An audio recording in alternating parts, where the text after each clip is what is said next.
As primeiras alarmas saltaban na tarde de onte. Por causas polo de agora descoñecidas, orixinábase un incendio no arrastreiro Aguadi, duns 50 metros de eslora, que se atopaba atracado dende había varias semanas no porto comercial da localidade.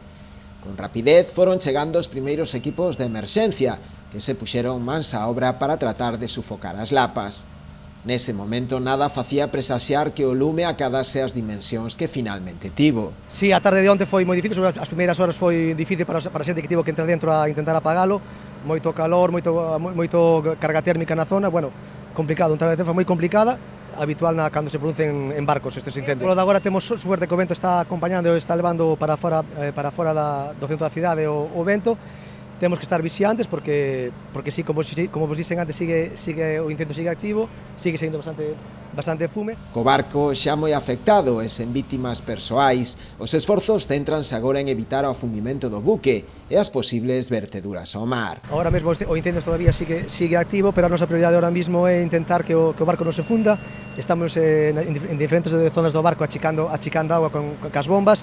E, bueno, temos un traballo todavía laborioso por facer, xa che digo, o incendio sigue activo, pero a prioridade ahora mismo é que intentar que o barco non se funda. Sabemos que estes traballos poden durar varias horas e incluso están falando de que poden pasar días ata que se declare a extinción completa do buque.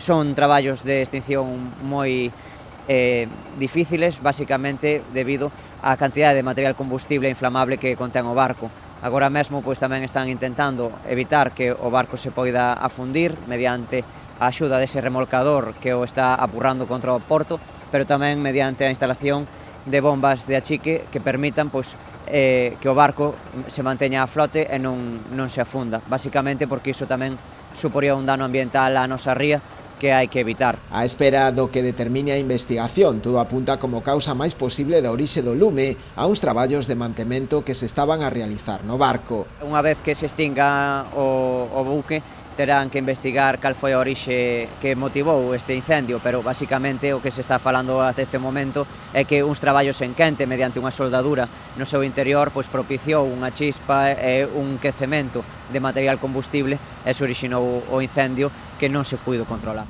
Dende onte traballa na zona un amplo dispositivo de emerxencias, ademais de efectivos dos parques de bombeiros de Ribeira e Boiro, do Caén e as policías local e nacional. Traballan tamén na zona persoal de Portos de Galicia, Salvamento Marítimo e Gardacostas, que ten despregado na zona ademais a varios remolcadores.